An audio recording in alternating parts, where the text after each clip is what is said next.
रितेश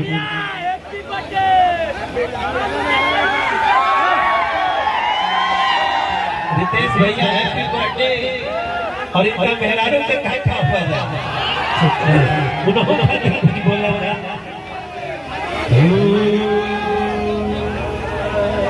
राकेश जी आ जा कि जीवन का साउंड 20 माइक मांगोगे तो 20 माइक देंगे। ये जीवन साउंड के लिए भी ताली बजा दीजिए। बहुत हमारे बिहार के बहुत बड़े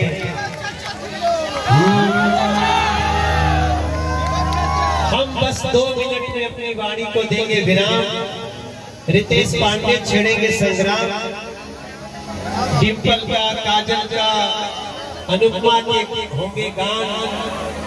लेकिन हम एक ही चीज गाना चाहते हैं, सब लोग गाना।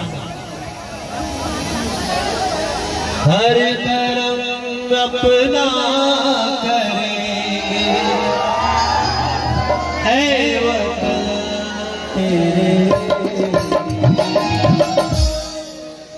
आप लोग आएंगे कि नहीं आएंगे? हम हमारे मन करते हैं कि आज कैमूर जिला के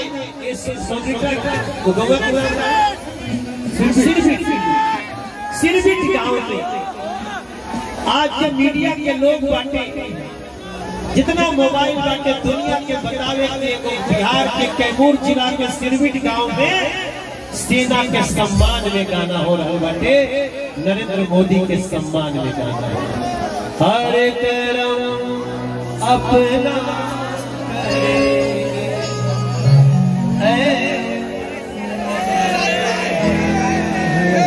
आपको गाना है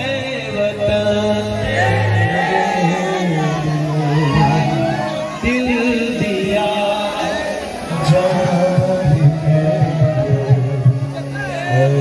वतन भारत माता की। हर कर्म अपना करेंगे, हर कर्म अपना करेंगे ऐ वतन तेरे। दिल दिया है जान मेरे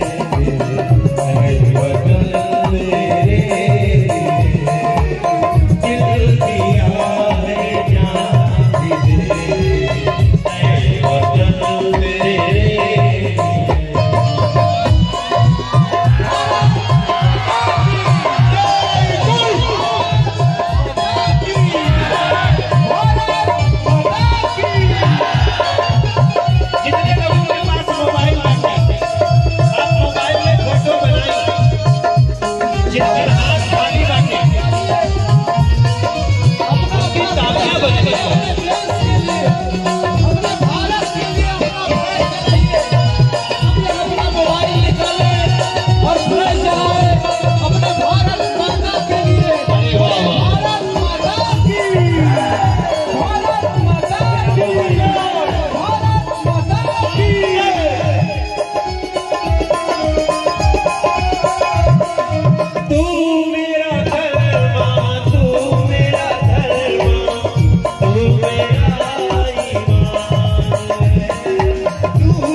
हम लोग कब से गा रहे हैं। हम चाहते हैं जैसा आपने कहा कि पूरी कैमूर की धरती भारतीय सेना के सम्मान में सारे लोग अपनी आवाज से ये गीत को गुनगुनाएं। तो सब लोग दोनों हाथ उठा के और ई लाइन आप लोग गाए लोग जो मनोज भैया का होता है साथ साथ, ठीक बा।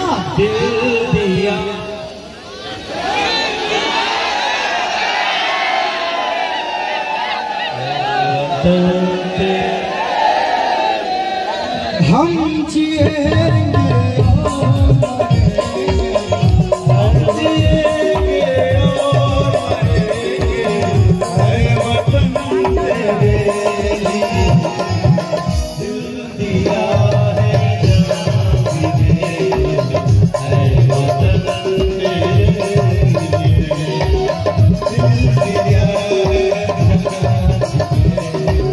सबसे पहले तू है, तेरे बाद हर एक नाम है।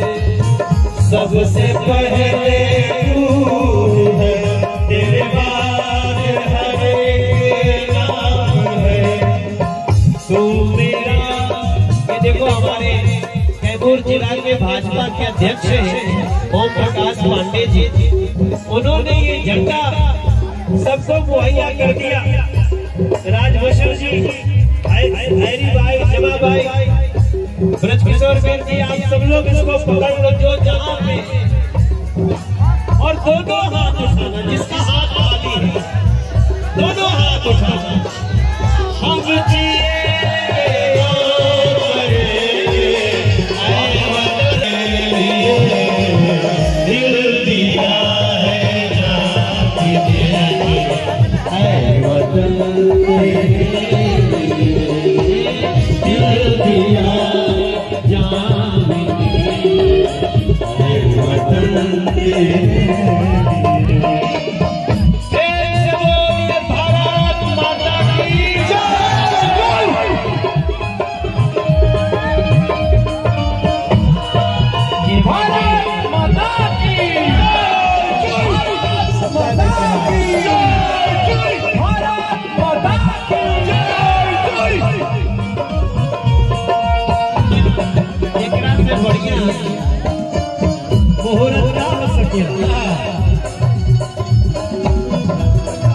वैसे तो